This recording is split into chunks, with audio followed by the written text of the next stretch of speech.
Alright guys, welcome to my pack alterations explanation video. This is basically the pack I've been using whilst I've been in service. It's done me great. It's probably the third or fourth variation of packs that I've had to use, and this is sort of what I'll come up with after the third or fourth time. There are other modifications that I would like to make to this pack, but so far, this pack has lasted me a long time. It hasn't really been damaged at all, which I'm quite surprised that, it's done a lot of stuff. It's traveled a lot of miles with me, done a lot of things, and it still hasn't worn out. Very good quality of pack from Tactical Tailor. I'll leave their link down below so you guys can go check them out. So yeah, I've got additional modifications that I'd like to make to this pack, but I'm pretty much just waiting until this one self-destructs before I go and spend another $700 to $1,000 on a brand new pack. So yeah, originally, like I was saying, I bought this pack from Tactical Tailor. They do offer customized packs that you can customize yourself. You can add pouches where you want, different kinds of zips or clips, those kind of things. They're a very good website in that regard. They are online and they are from America. So do not envisage getting it within a couple of days or weeks. It'll probably take you a month or so. That is after, it does get customized and you place your order and all that kind of stuff.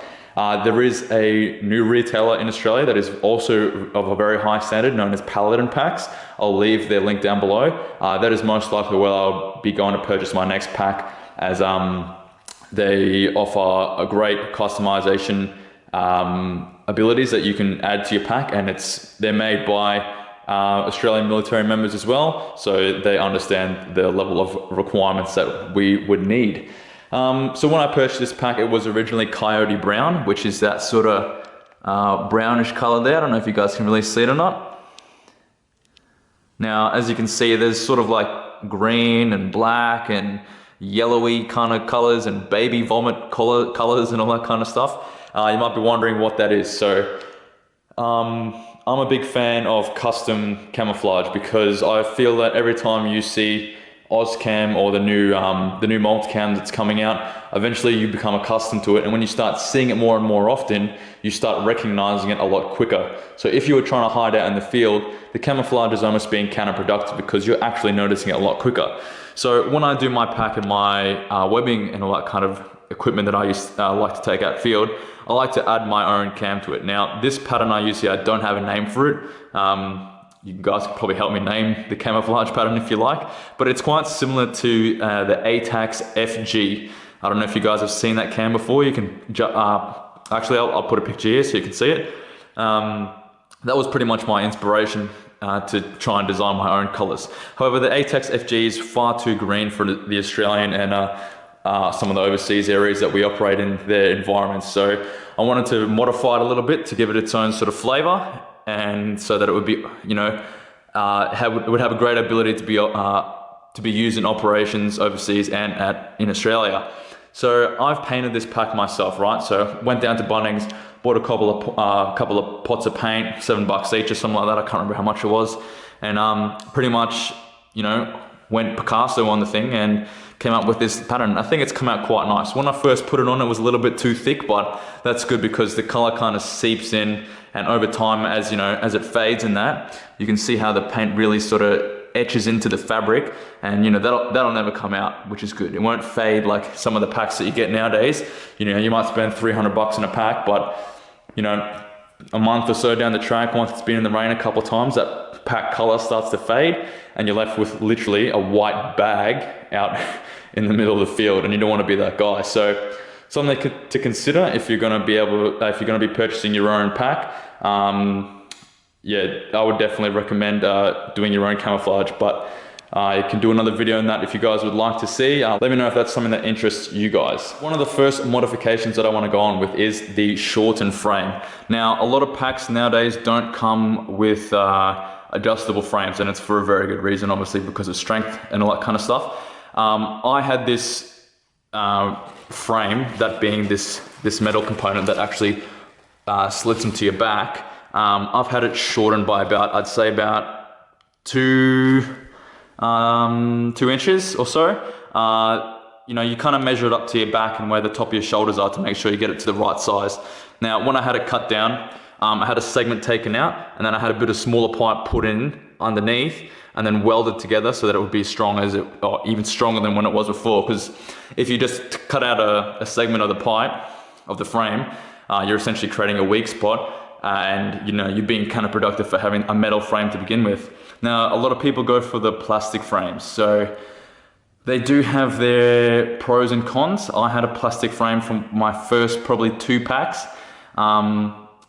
I personally wouldn't ever use them again because in my job, they break a lot. So the amount of weight that you carry will be obviously dependent on whether or not they're going to break. But for a general use pack, for anyone that's just regular sort of infantry or even any just non-combat corps, if you're not carrying 40 plus kilos in your pack continuously every time you go out field, you'll most likely be able to get away with a plastic frame.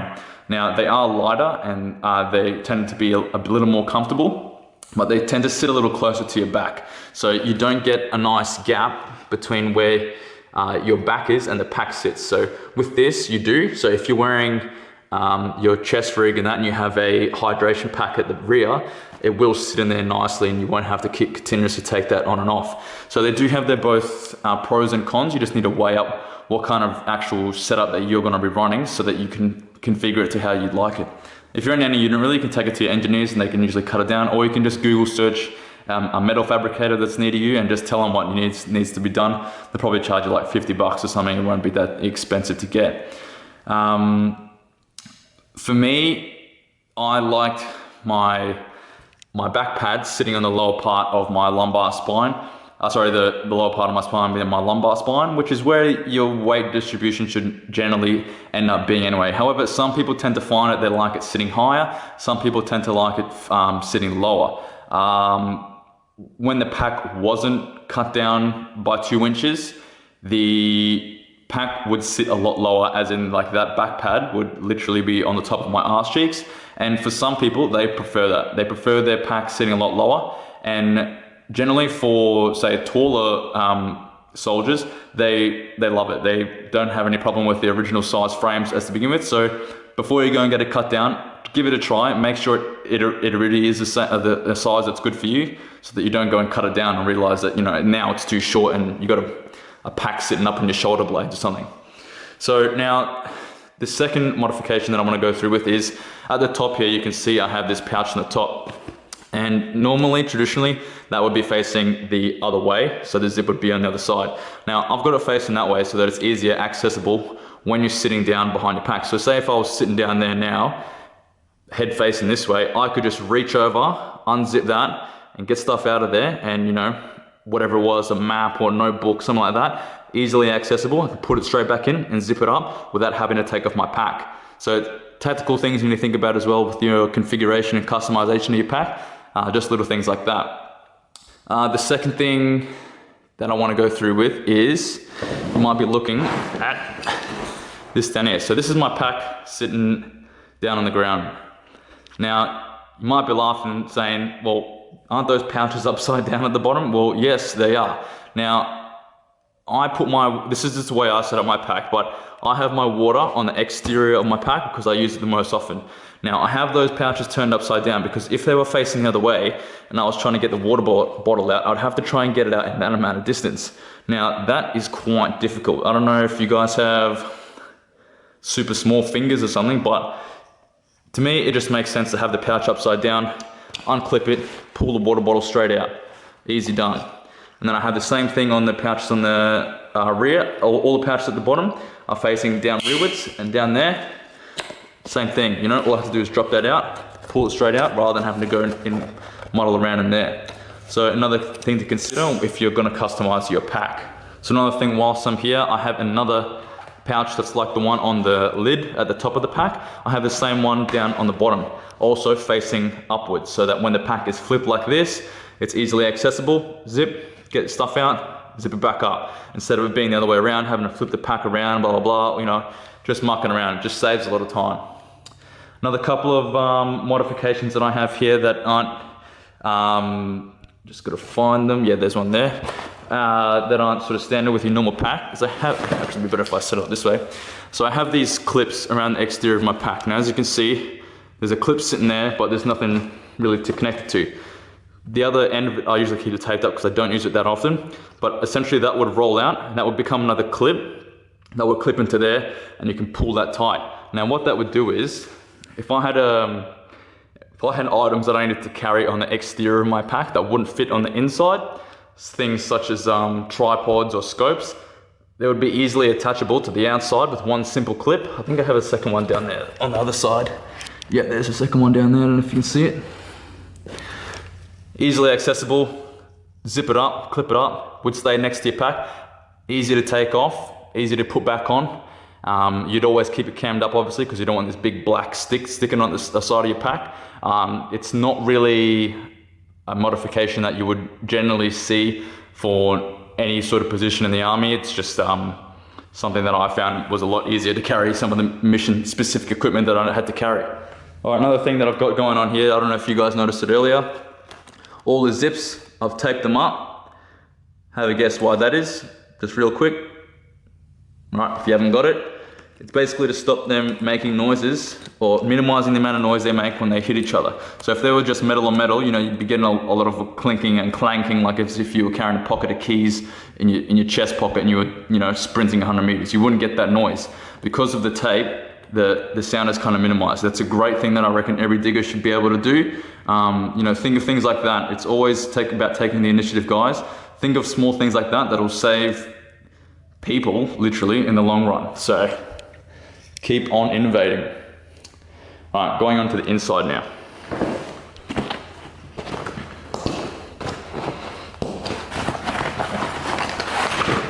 All right, so coming on to the inside now. Once again, I've got these sort of retention straps on the interior of the lid as well.